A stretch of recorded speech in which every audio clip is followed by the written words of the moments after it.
Dear friends, as our congregants know, over the Memorial Day holiday, I traveled with 15 Temple members to Poland, specifically to Krakow, Warsaw, and the Ukrainian border.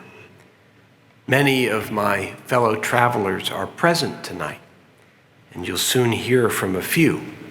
But I want to acknowledge those who are here. And as I call their names, I'd ask them to stand at their seats and remain standing. First, our temple president, Harris Diamond, whose leadership and presence were so important. Martin Bell, Judith West Edelman, Wendy Gerber, David Godfried, Daniel and Danielle Bloch-Jadell, Andrew Kaplan, David and Susan Kaufman, Marilyn Weil-Rao, Kyle Satterfield, Marjorie Solomon, Susan Warren, and Max Watson. This was not an easy trip to make. While we were not in any danger, there was a war going on next door. And COVID was, of course, a concern all its own. So I believe they deserve our thanks for representing our congregation as they did.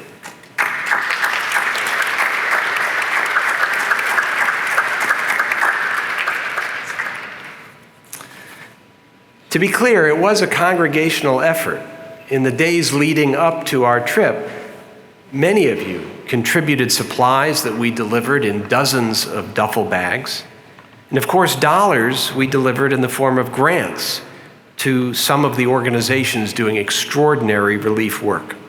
I particularly want to thank Susan Kaufman and Marlene Yokel for coordinating the supply collections, and Wendy Gerber and Daniel J. Dell for coordinating their transport with the airlines.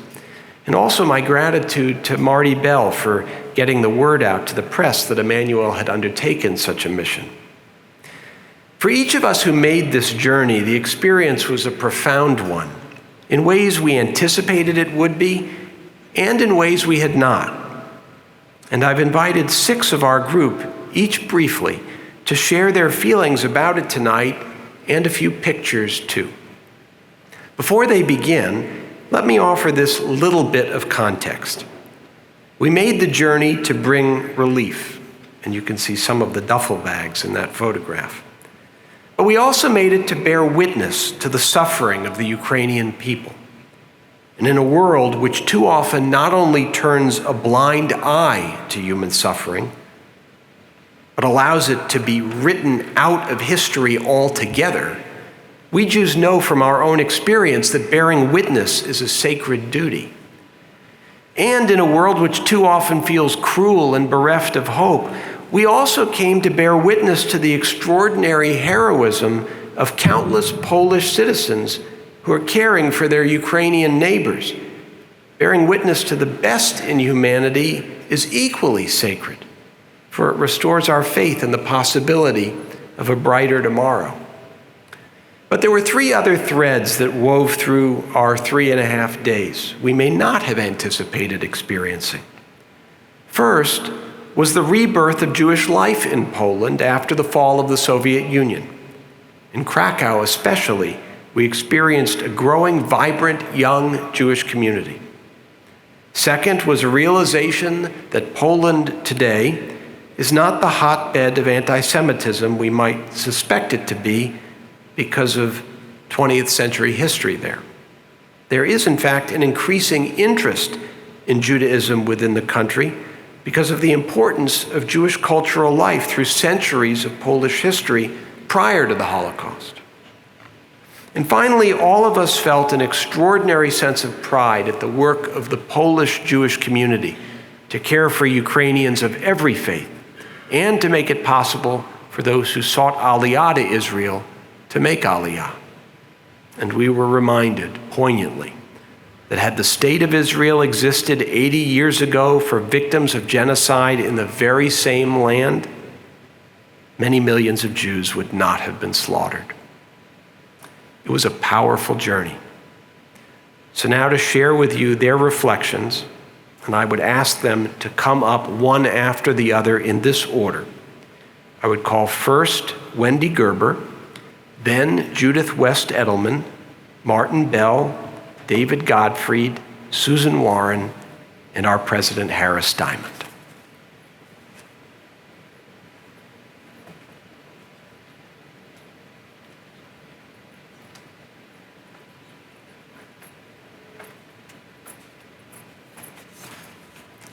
It's wonderful to be with you all today to share our stories of the impact of the humanitarian mission on our lives.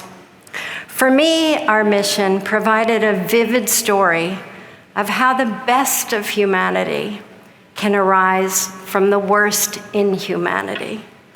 I came to Poland a day early and stayed a day later to volunteer with the NGOs and agencies and to help refugees on the ground.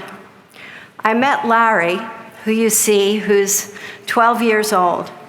He carries a piece of the shrapnel that destroyed his home everywhere he goes. He asked, "Why does God not like me since he destroyed my home? Or maybe he does like me since I'm still alive." These are not the questions a child should have to ask. This is Larry's family. His mother, Sarah, aged 37, her husband, Andre, and their 3 children, Larry, Sophia, who's 7, and Andre Jr., who's 2 and is autistic. They escaped from Mariupol about a month ago.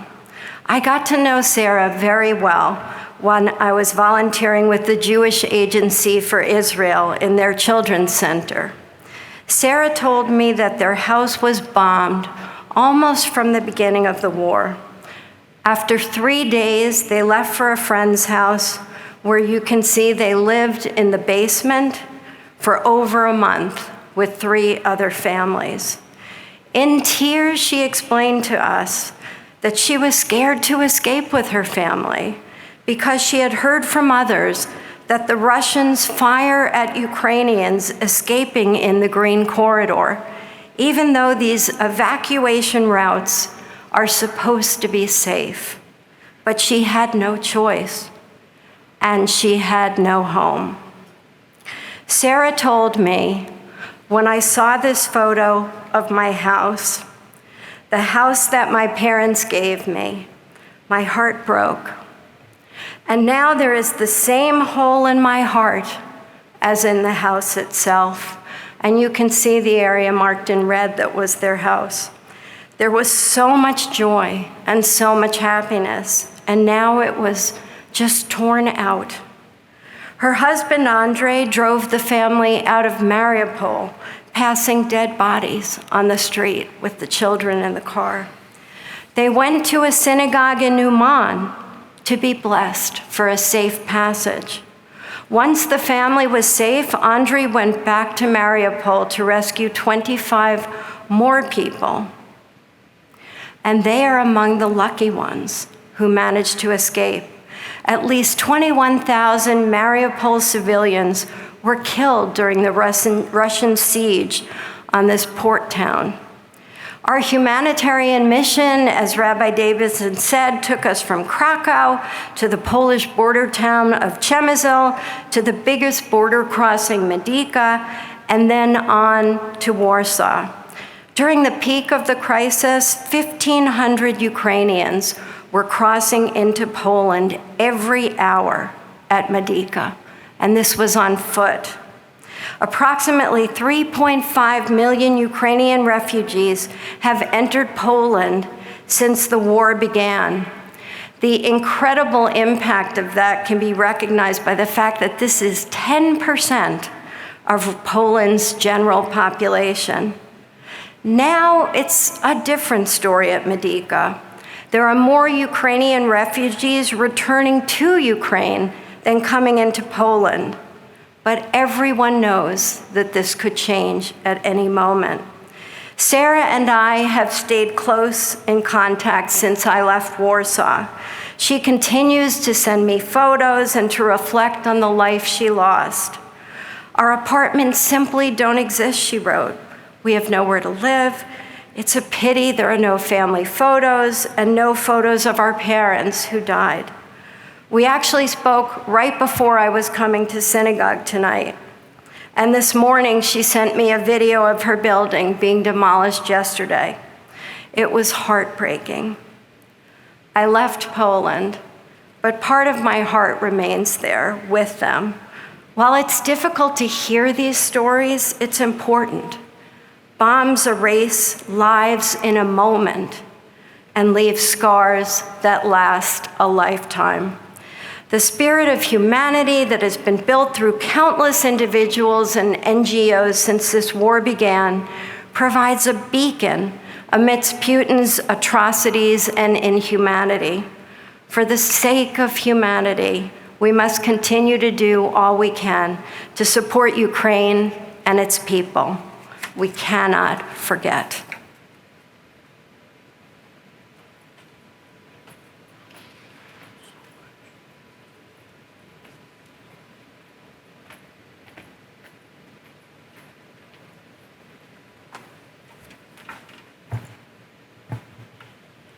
Hello and Shabbat Shalom.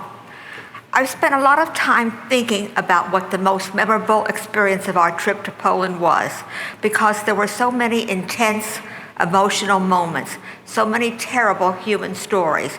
But then I realized, as I kept going over and over in my mind, that one thing does stand out. One thing does keep coming back. It's that the Ukrainian refugees look just like me, like all of us. Time and again, we saw middle-class and upper-middle-class women, many of them with children. We could see that they had shoved whatever they could into their shopping bags and run for their lives. The children had little backpacks and were clutching toys, dolls, stuffed animals. It was just heartbreaking. And when I looked into the faces of those mothers, I could see their pain. I could sense their feeling of loss. I could tell how horribly uncertain their futures are. Jobs, families, friends, humans, all gone, perhaps forever, and no idea about what the future holds. And the whole time I kept thinking, those women look like me. They are me. We've lived the same kind of lives. We had the same kind of experiences right up until this vicious Russian invasion. The difference between us, because if I'd been in Ukraine, I'd be one of them. I've seen pictures of refugees before, we all have, especially in recent years, and it always moved me. But I have to be honest and say I didn't identify with them. I thought they were victims of geography, of rotten luck, but I'm insulated from all that. I was not threatened. Now that insulation is gone. Now it's very personal. Now I know how fast a comfortable middle-class life can be destroyed. More than knowing it, I feel it. This is the 21st century. We should be past this sort of thing, but we aren't, far from it. I know it, I feel it, because I saw it near the Poland border with Ukraine.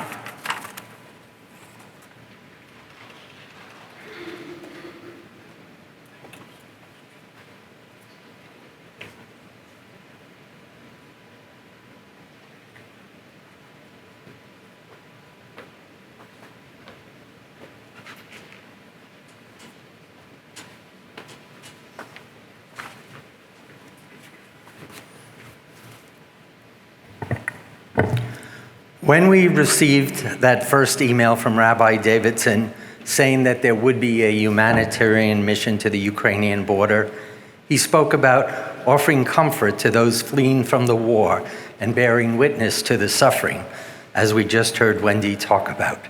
He ended that email by saying we would also bear witness to the extraordinary efforts of those offering the refugees relief from their suffering. We did hear from the refugees stories of the very worst of humanity, but we also saw the very best of humanity, the glory of humanity, the outpouring of goodness from the people of Poland and others from around the world. We went to Medyka, the checkpoint right on the border, and we walked down the same first steps where the Ukrainians fleeing the war walked, and saw rows and rows of tents of numerous international volunteer organizations there to address the immediate needs of the refugees. A short distance from Medica, we went to the giant refugee processing hub in Premish. It was this huge warehouse, the size of several Costco's, filled with rooms to address every possible need of the refugees as they adjusted to life outside of their homeland. Everything from medical and pharmacy to something like SIM cards so that their phones from Ukraine would work in Poland, a world food kitchen to feed the refugees, and a daycare center where volunteers watched young children while the mothers got the help they needed. We met Maria, who had worked in the mayor's office running sporting events, but now was in charge of this huge, huge facility. And she told us that while the government of Poland is now supporting all of these activities, it was individuals like her and thousands of others who responded right away. So many of the volunteers we met began their stories with, on February 24th, remembering the start of the war as the day they heard that inner call to help their fellow human beings.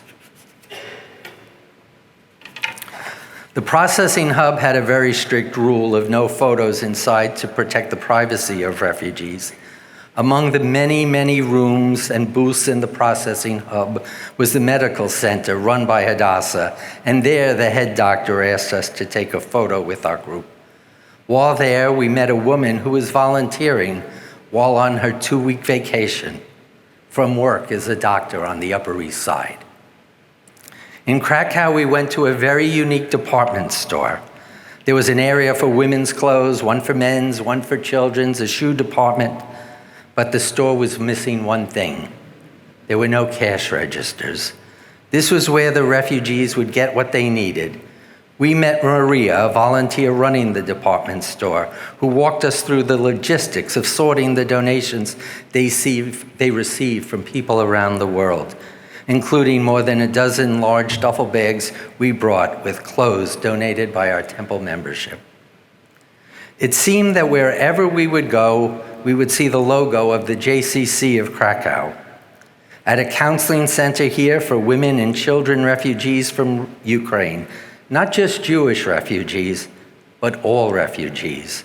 The JCC of Krakow is one of the main places refugees go every day to get food, not just Jewish refugees, but all refugees. When we met with the head of the Krakow JCC, he said, "We've been the other people for so long, we knew we had to help everyone."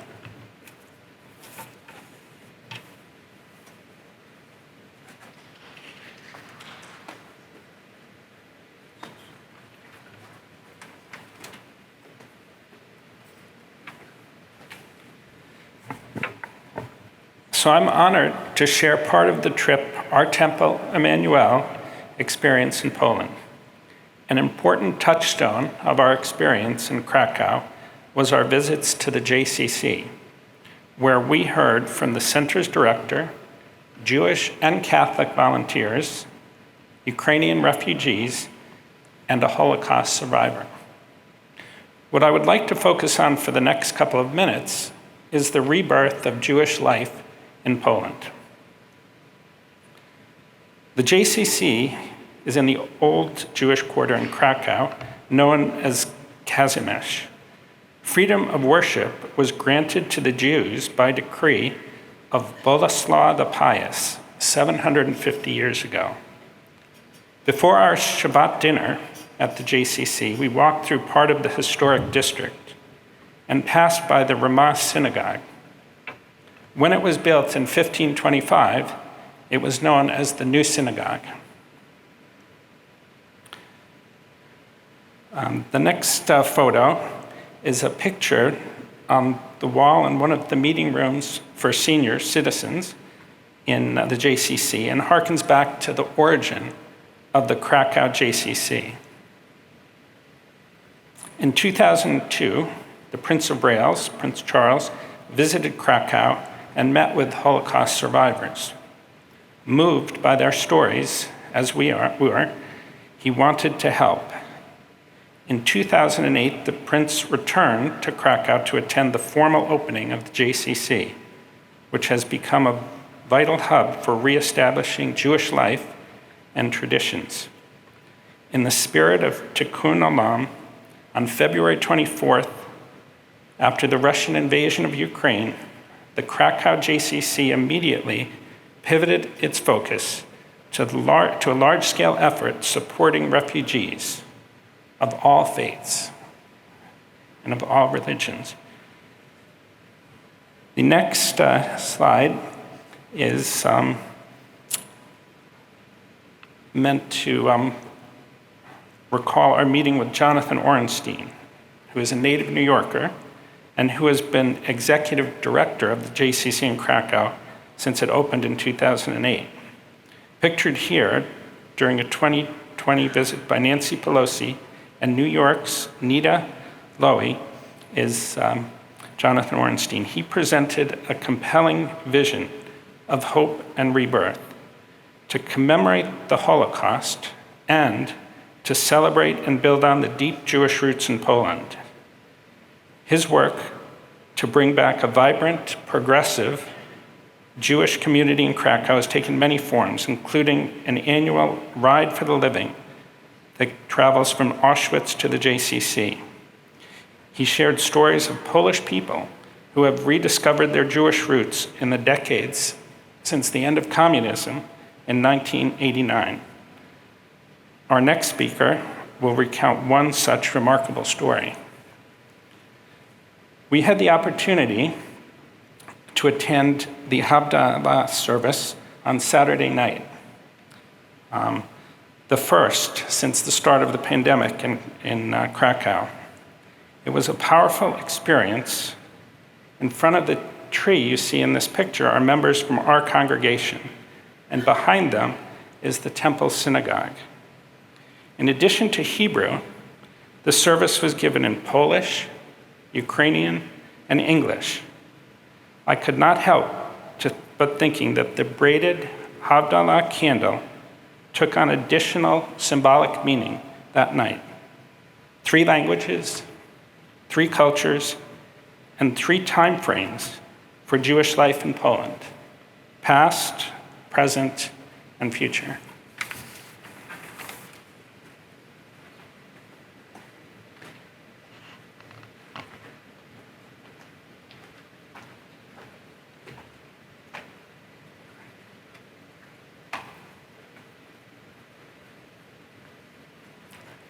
As you've heard, we shared a journey filled with equal amounts of heart-wrenching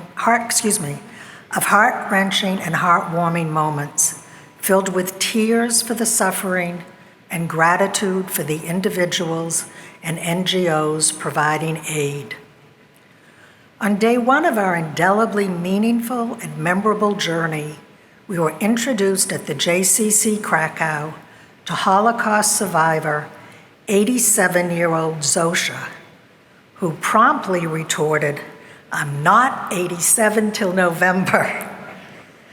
Zosha means wisdom in Polish, and what an apt name. Her resilience spiritedly embodies the essence of the JCC of Krakow, which sprung up on the ground of Jewish horrors and today provides services and sustenance to those in need, from Holocaust survivors to Ukrainian refugees. Zosha survived the Holocaust by hiding her Jewish identity, which today she completely embraces, getting bat mitzvahed at 82. She survived the Nazis, outlasted communism with her great wisdom and beautiful spirit.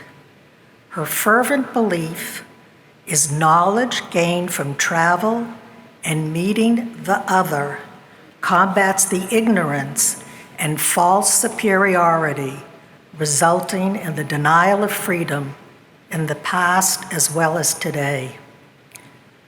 It was Zosha who met with and so inspired Prince Charles to make good on his pledge to support Krakow's Holocaust survivors. And today, she would like to meet with President Biden and diplomatically give him a piece of her wisdom. She was powerful. Zosha's gravitas and sense of humor resonated with me, as hope does spring eternal. We survivors put one foot in front of the other, and somehow we get there, and we don't always know where there is. The journey Zosha took from evil to advocating for justice as a criminal attorney and embracing life is being taken today by the unfortunate and brave Ukrainians like those we were privileged to meet, with the kindness and generosity of the volunteers easing their path. On behalf of all of us who made this journey, we are grateful to all of you who have and will continue to support it. We were proud to represent you. Be strong and inspire others. Glory to Ukraine.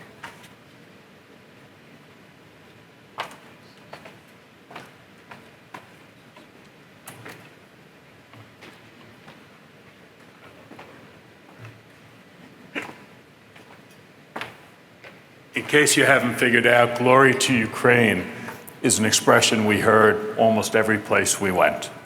It was said by those of us who spoke English. It was said by Poles. It was said by Brits. It was said by Israelis.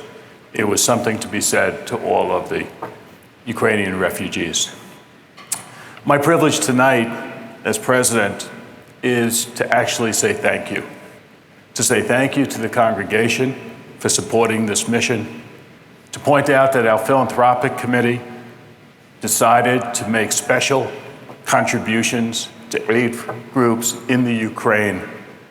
And most of all, to thank my fellow travelers, I guess that's an expression we can use today, for accompanying me and allowing me to see so much of what was taking place in truly one of the world's most troubled spots. But most of all, I'd like to do something I rarely do, but something I should do much more often, which is to thank our senior rabbi.